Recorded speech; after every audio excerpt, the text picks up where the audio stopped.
Hello everybody, it's Mirialda here once again, and welcome back to the Fluff. Yes, we have another figure unboxing, and today we have Akagi out, because you can't have Akagi without getting Kaga. And you can't get Kaga without getting Akagi. They go together, it's a Kaga. You gotta have them both, yes. So yeah, as I said, I pulled Akagi out so we can compare them, and they're sisters, so they must be together. But we'll put her off to the side because the star of today's show is Kaga. This is Kaga. She is from Azur Lane. She is a 1/7 scale figure manufactured by Kotobukiya. Kaga was released on April 24th of 2019. I ordered her on October 30th of 2018. I paid for Kaga on the 26th of April, and she shipped out on the 27th and arrived on the 1st of May. Kaga was not cheap. She was, let's see, where was it? 15,240 yen, or $141.06. So, yeah, not cheap. And it's Kotobukiya, who has been known to have Kotobukiya quality. So, Akagi turned out really nice, so I'm pretty sure Kaga's going to be great too. I didn't play the game. I did not order Kaga from the Kotobukiya store. I got her from Ami. If you got her from Kotobukiya and did proxies and all that jazz, you could have got a bonus face, which I wasn't as... It's not necessary for me, so I just got her fine. Like I said, I wasn't playing the proxy game and everything.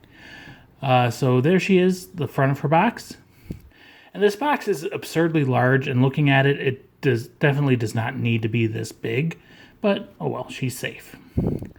There is the side of the box. A very nice big picture of Kaga's upper half. It does have a little flaw on the hair part right there. There is the back of the box showing a bunch of different angles of her. She's got quite the impressive, powerful chest. There is the other side of the box. It's got some hexagon windows and the original artwork that Kaga is based off of from the game. Hexagons are contact collections things. I don't know why they're including them on a lot of Azur Lane figures, but it is what it is. And then we're back to the front. Spin around again and tilt her down. There is the top of her box. And spin her around again, and there is the bottom of the box with all the warnings and Japanese information and everything. So, yay. The box is a heavy-duty corrugated cardboard box, so she should definitely arrive fine, but it may also be a little bit damaged when you get her, because you know how corrugated cardboard gets. But that's enough of that. Let's get her open. I'm having to really reach because her box is so huge, I have to have her so far back. Okay, so there's that. Open her like this.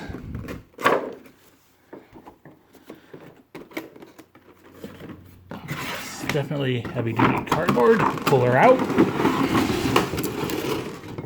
And whoop, look at the inside of the box. It's yellowish, greenish. It's got pinstripes. It's got hexagons.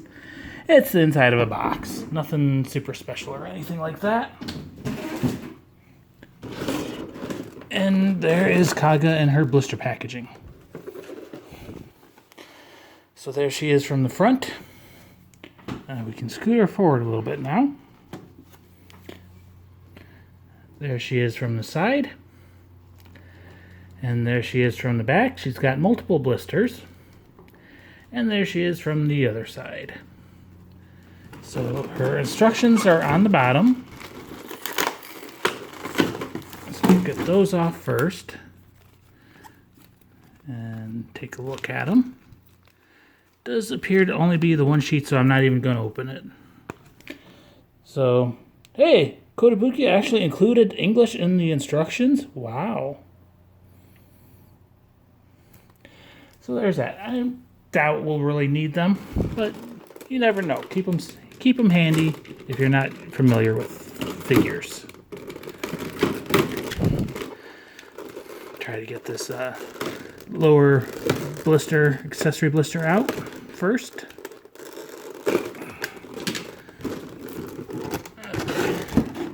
We'll put Kaga off to the side. So, in the accessories, you get the splash support for the flight deck. You get the flight deck. She's kind of the blue theme, so you got the blue one. Akagi's red. And then you have her fluffy tails. So let's go ahead and try to get this open. Keywords being try.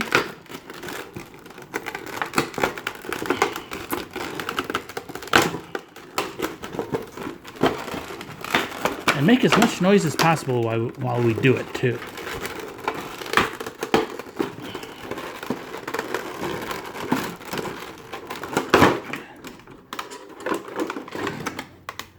Oh, there is a bit of tape on the top as well.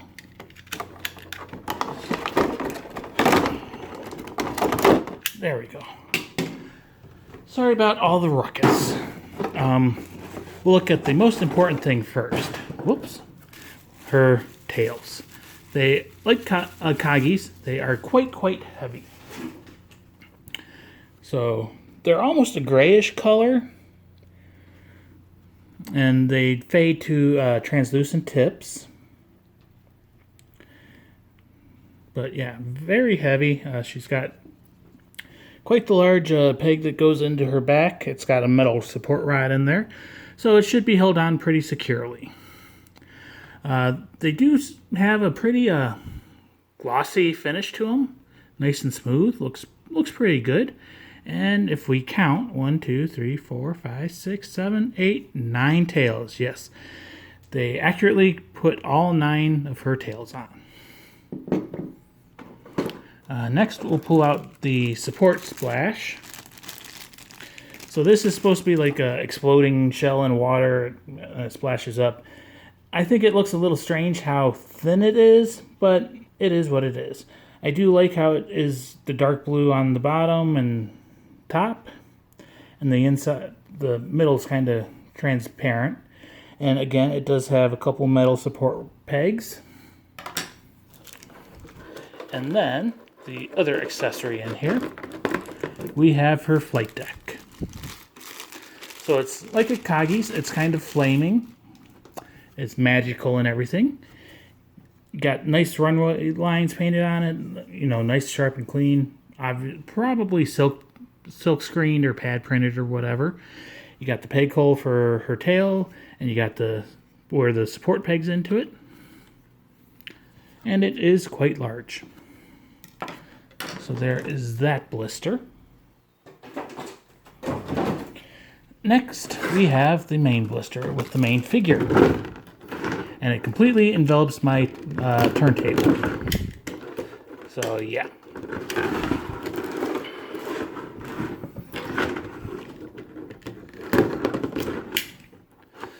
So we'll pop this one open, again making as much noise as humanly possible. The base falls out. There we go. Okay, so her base fell out, which is okay. Let's get it open. So, like Akagi, it's an ocean theme. So it's like dark transparent blue plastic, and it's got all the ripples and waves and everything. And you got the peg holes for the metal supports and everything, and peg hole for her foot.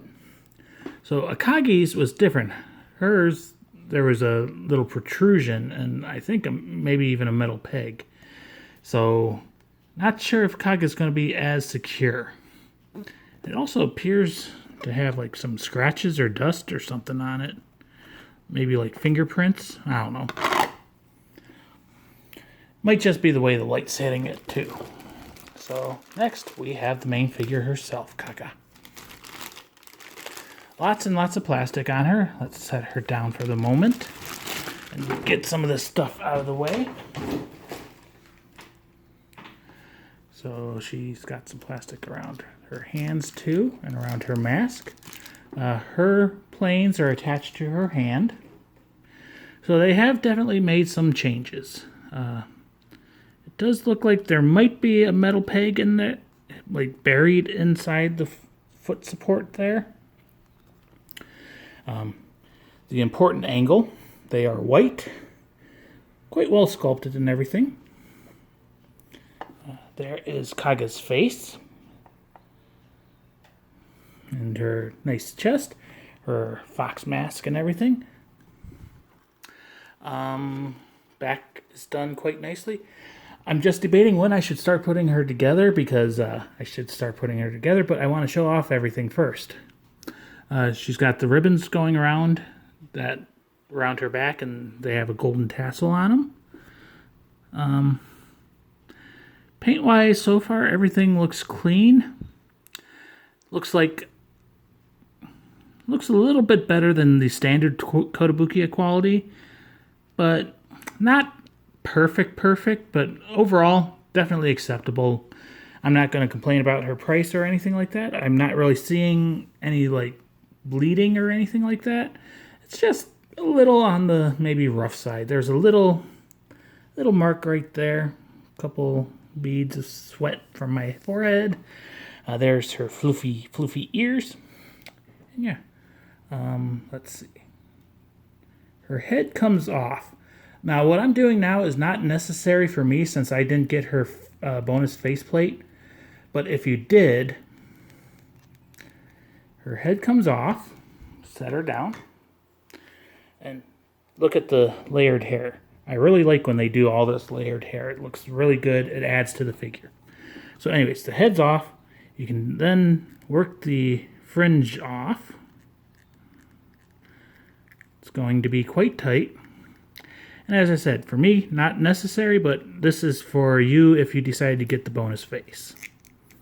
So the fringe comes off, and the little tufts of fur in her poofy ears comes off with it. And then you can pop her face off. And then put the alternate face on. Like I said, I don't have it. I can't show it to you, but it is what it is. But face is done nicely. Mouth looks okay. She has teeth. So we'll go ahead and put her head back together. Maybe.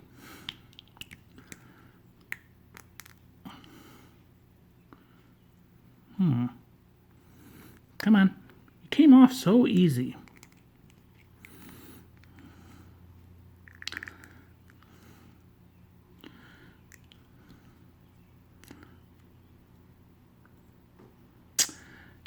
Maybe I shouldn't have thought of you guys and shown you this, because it's being a pain.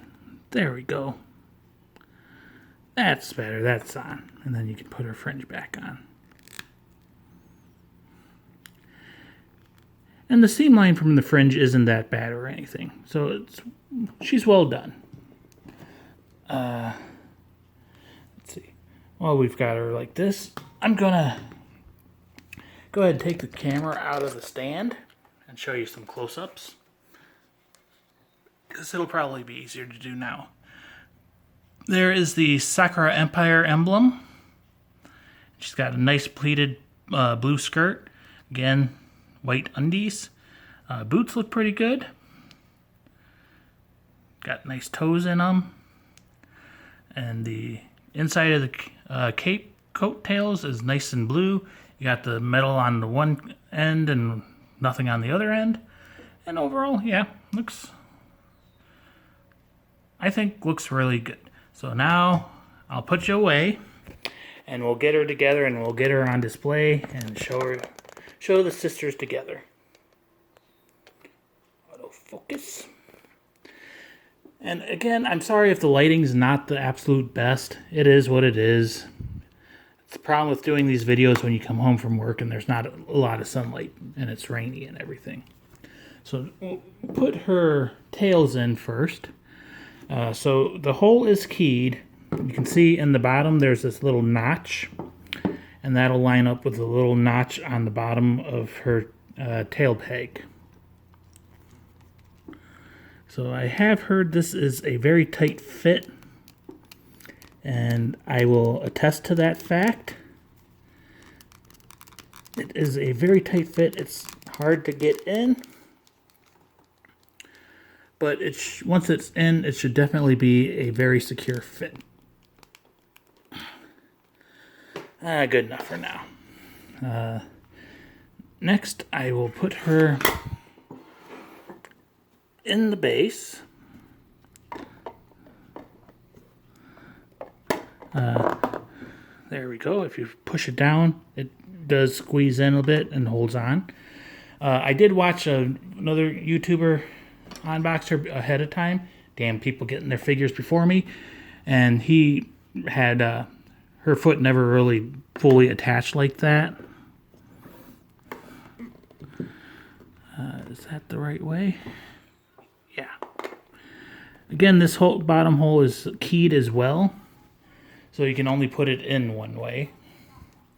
And now comes the trick of getting the flight deck in while pegging it in from the top and bottom simultaneously. So I'm going to focus on getting it pegged onto her tail first, and then get that pegged in. And there is Kaga all assembled. Push her back a little bit so we can get the whole figure in view.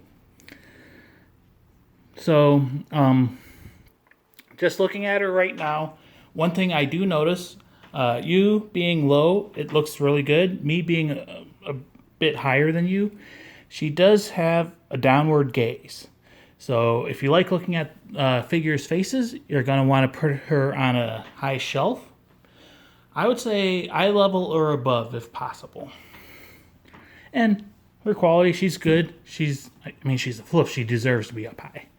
But yeah. Fingers, sculpted nicely. Got a little bit of clear nail polish. Bring it back out. And you can see the lines in her palm. Looks good. There's her paper airplanes. Shinigamis. I'm not sure of the exact term. And there's her hand holding the mask. So, excuse me. So yeah, overall, nice sculpt to her. Nice ankles and everything. Nice knees. She actually has a kneecap. You don't see a whole lot of details on the fronts and knees of figures usually. So that's a good thing. And there's her belly region and chest region. So yeah, overall, looks pretty good. As I was saying, like right now you're at my eye level, so you can see she is looking down. So we'll go ahead and put this back in the stand. And we'll do a nice little spin around of her. And then we'll pull out Akagi. So yeah. Honestly, between the two, well, I should probably wait until we get the comparison going on, but I kind of think she's a little bit better quality. But don't let Akagi hear me say that. But yeah, Kaga looks pretty dang good. The white and blue color scheme goes together very nicely, and you've even got the little touches of red. So we'll go ahead and put the spinner away, back a little bit, and bring the two floofs together. Kinda, sorta. So, being sister ships and sisters, and both nine-tailed foxes, they are very similar in many ways. They've got similar outfits. They've got fox ears, fox tails. They're both aircraft carriers, so they both have landing strips and everything. But as I said, just looking at them, and this is just my opinion, I think Kaga turned out maybe a little bit better than Akagi. But they're still both floofs, and you can't get one without getting the other. So you got to get both. It's the law. So there's the backs of the floofs showing off all the tails. Yes, you got 18 tails right there. Oh yeah, so if you're a floof tail lover, there you go, 18 tails.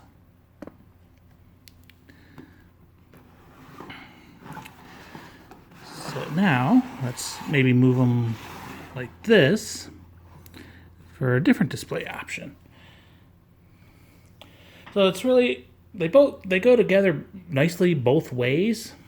I do kind of feel maybe Akagi should be on the left and Kaga should be on the right, but it's up to you. As I said, it does look like they both display very well on either side of each other. But anyways, I've rambled enough. This video is 20 minutes long.